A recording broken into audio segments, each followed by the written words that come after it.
Hello and welcome back to Podpaca.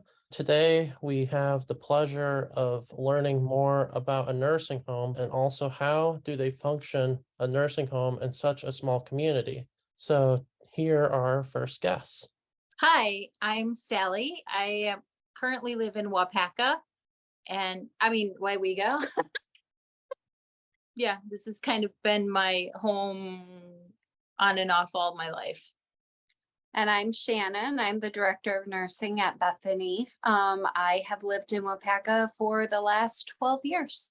So how did you both get to where you are now at Bethany? Ooh, well, I think I took a more crooked road than Shannon did. I have a lot of different careers in my history, but ultimately I started working for Bethany about 3.5 years ago. I was hired as the admissions and marketing coordinator. Basically, I was the assistant to the director of admissions and marketing. I worked under her for a year and then I got promoted. I became the executive director to the CEO. And then about 9 months later, the former director of admissions and marketing took a different position somewhere else. So I had about 6 internal interviews with different people and then was promoted to the director of admissions and marketing. And that was about a year and a half ago. So, well, like Sally said, I took a more straight path. I actually worked at Bethany when I was 18 years old. I worked as a CNA here for 3 months. I got fired for attendance. Kind of moved around a little bit, came back to Waupaca after I became an LPN. So I came back here 18 years ago, worked as an LPN while I was going to school to become an RN. So then in 2008, I became an RN, worked as the unit supervisor on the rehab unit, then became an MDS nurse in 2011. And 2016, I took the director of nursing position and I've been here ever since. What's an MDS nurse? An MDS nurse is, they're nurses that do assessments for the federal government. The assessment is actually, it's tied to how you get paid, but then it also drives your survey process. So once a year, hopefully it's only once a year, you have state surveyors come in the building and they do an annual survey. And they use the information that you put in your MDS, which stands for minimum data set. They use that information to actually drive their survey process. So it's tied to regulatory as well as financial. You say their survey process. Is this, are we talking about government funds? Yes. We're talking about your Medicare dollars. Yes. All right.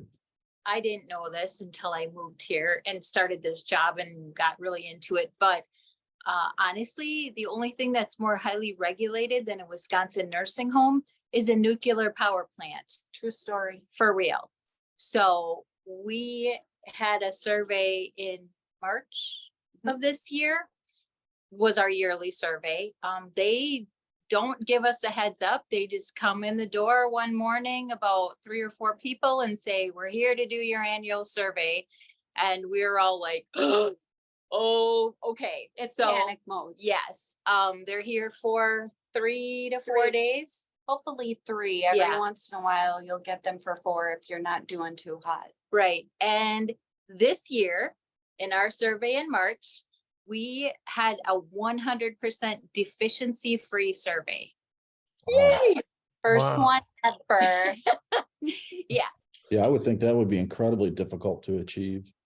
It is. We've had some really rough surveys in the past where, you think you're doing everything right and they'll find one thing and they grab onto it and you'll get a site for it. But this year they didn't find anything. Right. Yeah. And they don't only look at the nursing care and documentation, but they look at the dietary, the kitchen, the temperature of the dishwasher, Infection control is a huge, yeah. huge component Um, of a survey. all the documentation and background checks and everything for HR. And I mean, it's all inclusive. So they're looking for many needles in a big giant haystack. Not too many places have gotten 100%, I wouldn't think. No, No. it is difficult to get. It Yeah, it sounds absolutely almost is. impossible. Yes. Yep. So yeah, we celebrated and we had some tears of joy, and then we catered in La Margaritas for our staff so that we could, because really, they're- It's them. Yeah. They're the ones who are, going through the process. They're the ones getting the interview questions. They're the ones being followed. Yeah, our bragging rights are, we train them. That's our bragging rights. And Shannon answers all the hard questions along with the CEO when they take you in the conference room and say, what about this? Yes. No, that's really cool though. Congratulations. Yeah. It's got to make your clientele or what's the proper terminology? Clientele or residents? Clientele is correct. They're all our customers. You always have to remember that they're customers when they come in, because that's how you get them to come back, when they've come in for a rehab stay. So Yep. definitely clientele. If they move in, then they're our residents. Residents, But yep. all intents and purposes, they're all customers because they could take their business elsewhere. Mhm. Oh, yeah, yeah. I'm just curious too, what's the breakdown at your facility as far as permanent residents and people who just are there for treatments or whatnot? On average, I guess I would say we probably run somewhere between 12 to, well, we've been as high as 18 people who come for a short-term stay. A rehab stay is what they're here for. And then the rest would consist of people who are staying here long-term. Mhm. So the skilled nursing is licensed as a 100-bed skilled nursing Yes. facility. And then 18 of those beds are for rehab after a hospital stay. And you And actually have progressive care as well, don't you? Yes. We do. Yeah. Yes, We're we a do. whole senior living campus. We have independent living duplexes, which are a seriously hot commodity in Waupaca. I have a waiting list of 138 people. I work the waiting list as fairly as I think is possible, because I don't want it to be like being on the waiting list to get season Packer tickets. That it's not going to happen in this lifetime. So the people on the waiting list at least have a chance in their lifetime. So we have 41 units actually that are independent completely. And then we have in the state of Wisconsin, there are 2 levels of assisted living. There's RCAC, which stands for Residential Care Apartment Complex. I refer to that as the first level of assisted living, where they're still very independent, but they need help with some things to keep them safe and healthy. And then we have the CBRF level, which stands for Community-Based Residential Facility. That is a higher level of need of care, but not quite skilled nursing. And also in our CBRF, we have a memory care secured unit and a non-memory care side. So people with beginnings of dementia, or, they're at risk for wandering, that kind of thing, Elopements. eloping. Yes. Yeah. We're surrounded by water here on this campus. And so Yes. we're very, very cognizant about people, wandering outside and not really knowing where they're at. And making sure they're appropriately placed in the right Right. area to keep them safe. Exactly. Oh, And yeah, then- we have such harsh winters here. You don't want somebody wandering off in the middle of winter. So Exactly. Yeah, and it Exactly. happens all the Mhm. time, Yeah. in our community. People Yeah. will want their homes. Right. Right. Yeah. We've actually had several residents or clients that have come in and become residents in for rehab, because they ended up, being found outside after a fall and they couldn't get up, or they had dementia and they didn't remember where their house was. And yeah. Then we also have the skilled nursing, which we talked about already, but that's higher level need of care. And then we have long-term people who live here. We have the short term, which people come in for rehab. And at our skilled nursing level, we also have a secured memory care unit. So that's for people who have pretty advanced Alzheimer's, dementia kind of things. Okay. And once you're a resident on campus anywhere, you have priority admission to anywhere else on campus. So once you're part of the Bethany family, we take care of you as long as we can, really. Once in a while, there happens to be a new diagnosis that we just can't handle. And then, we would help find a different appropriate placement. Tell me a little bit about the history of Bethany. This year, Bethany is celebrating our 125th anniversary.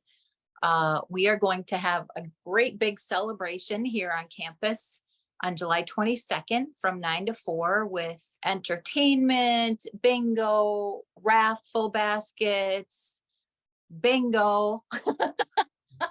Our residents love bingo. We have some very awesome donations for silent auction items. We have Aaron Rodgers actually signed game football. We have a Packers London 2022 game signed football by the team. We have a Chris Middleton autographed jersey from the Milwaukee Bucks. Some Brewers tickets, Timber Rattlers tickets. We're going to have a bounce house for kids. So it's fun for all ages. We have craft vendors and food trucks to celebrate our 125 years, which started out actually in Minnesota. We started as an orphanage in Minnesota. Oh, I didn't know you were in a different location completely. Within a few short years of the openings of that orphanage, the congregate churches that were involved with it, and we still do have 30 congregate churches that partner with us in different ways. But the congregate churches at the time purchased the 30 acres that we currently sit on today. I think there's something on our Hall of History that says it was purchased. They purchased 30 acres on Shadow Lake and the Crystal River for $3,900. Wow. Yeah. And then they moved the orphanage here. By the 1950s, foster care was very popular and there really wasn't a need for orphanages anymore. So the congregate churches were like, what do we do now? So they put their heads together and they said, we've taken care of the orphans. Now we're going to take care of the widows. That's what the Bible says to do, take care of the orphans and widows. So when all of the orphans were moved out of the house and placed in foster care, we had, I think, our first 12 residents move into the house that was then the orphanage, now nursing home, and started caring for them. And then in 1960, we opened the doors of what is still part of our building. Actually, we're sitting in the original part of the building right now. And then over the years, we've just expanded and, it's actually quite a few years ago now, 2017, I think, we built the new 3-story building that has the rehab area and dementia area. Yep. So we hope to be going strong for another 125 years. And this event on July 22nd, it's open to all the public, not just Bethany residents and their families. Right. We want everyone to come. It's really, it's a celebration for us and for the community.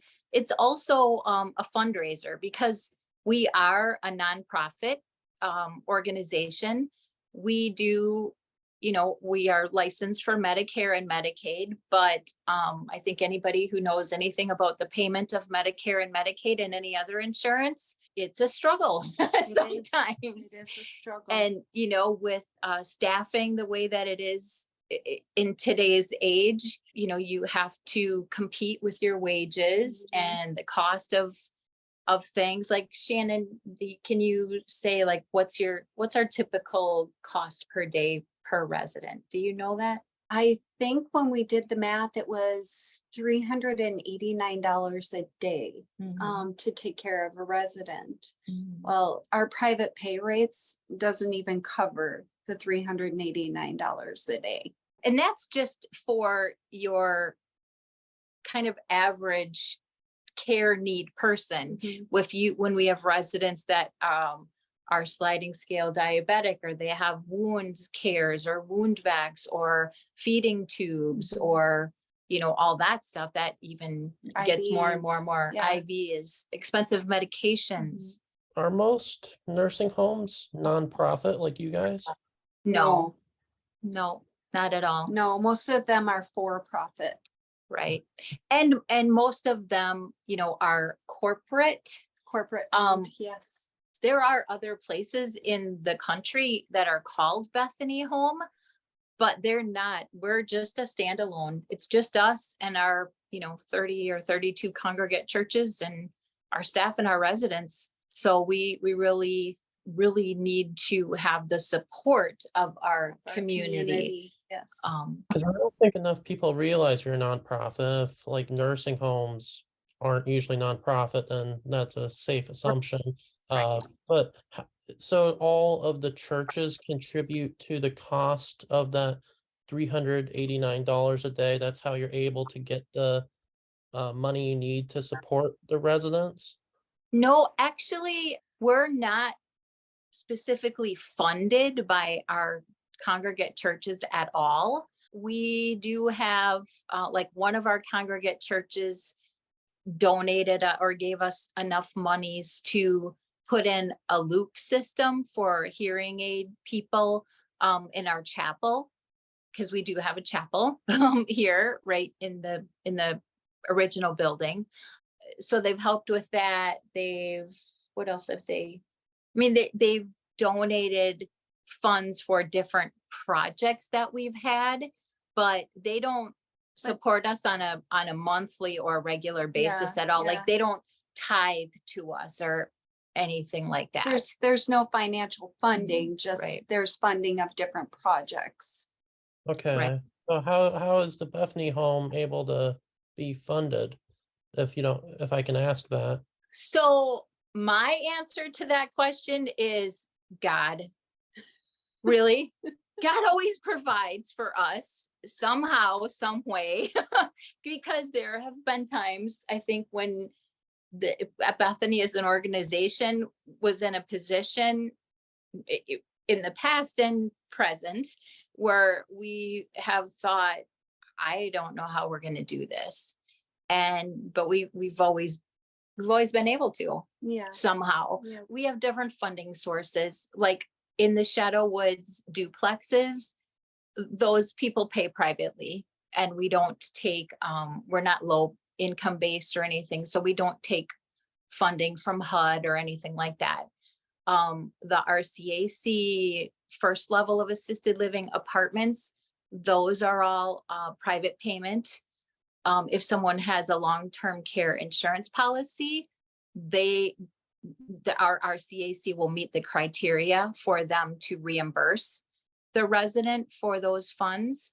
So although our duplexes are all filled, our RCAC apartments, only about half of them are full. So, there's kind of, there's no funds coming in for the ones that are empty. The CBRF level, some of our residents are private pay.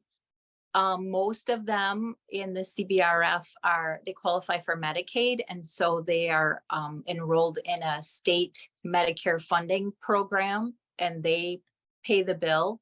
They don't pay anywhere near what the cost is per resident per day. So And then in the skilled nursing, we have some private pay residents. Our current fee for a private room as private pay is $356 a day. And as Shannon said, just your basic cares resident is $389, did you say? Mhm.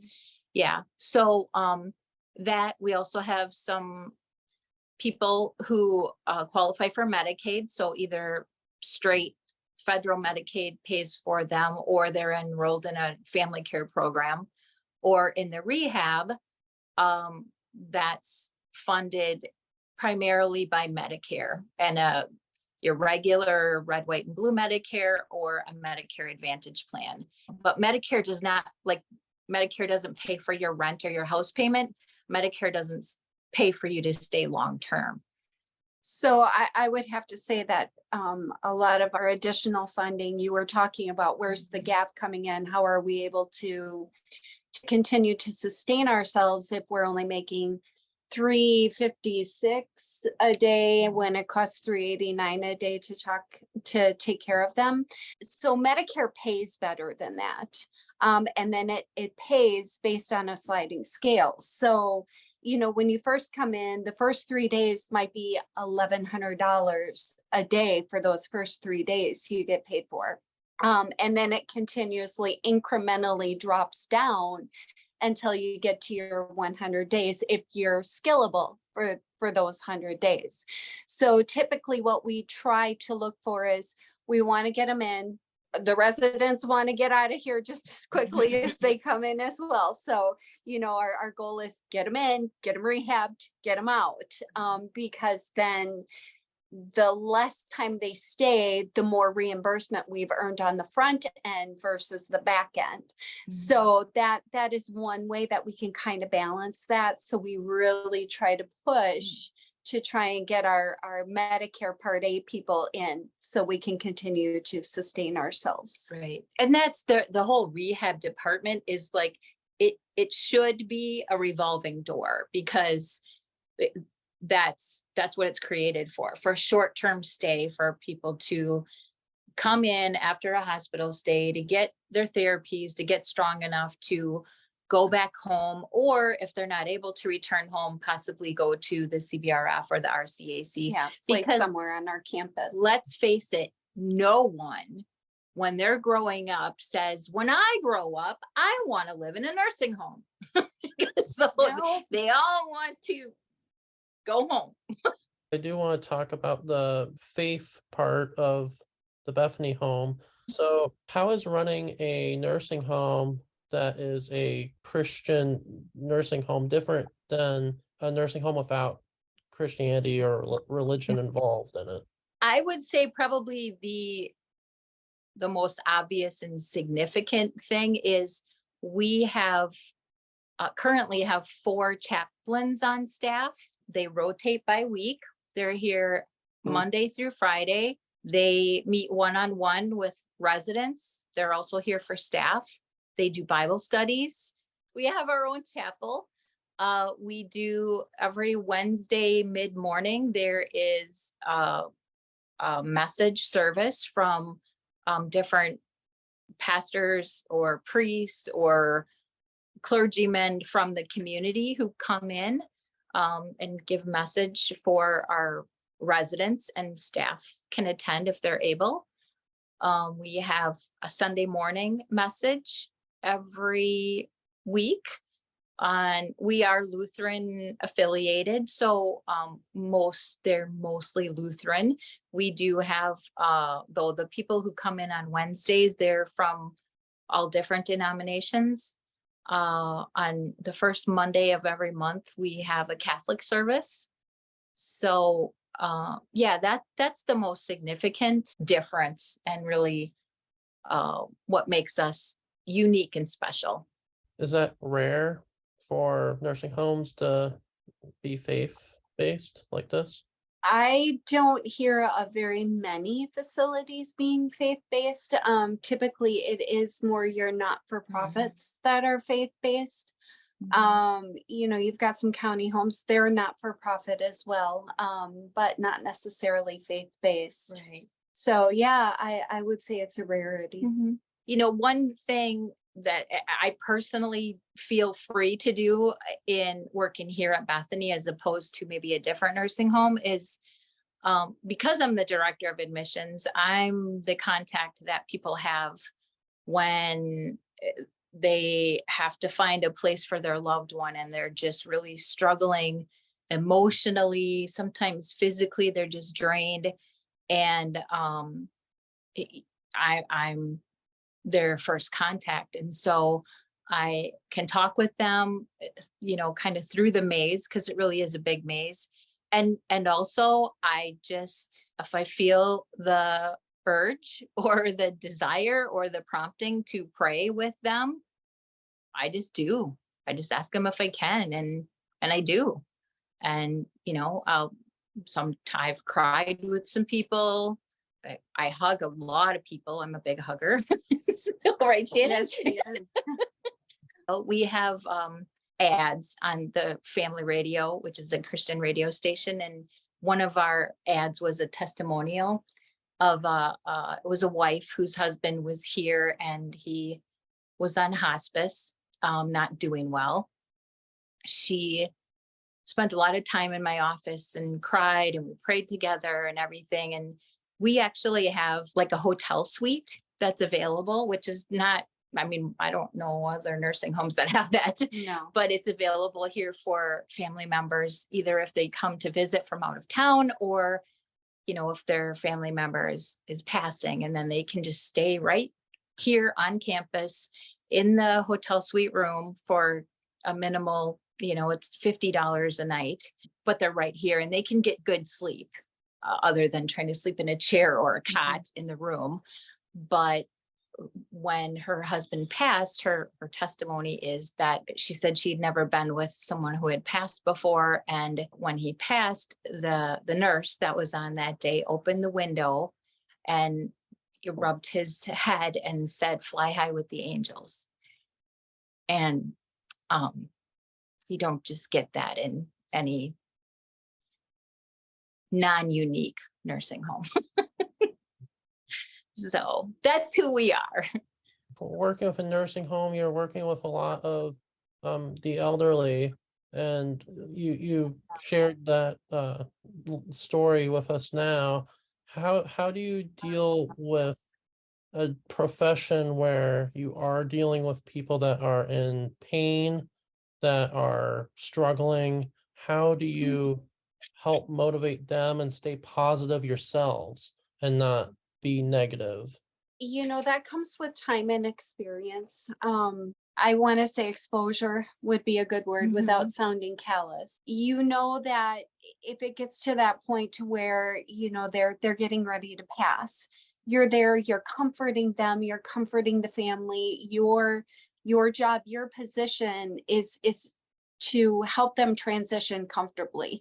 And you learn to accept that and celebrate it. It's a celebration of life when somebody's passing. So, there's a skill set to it. Absolutely.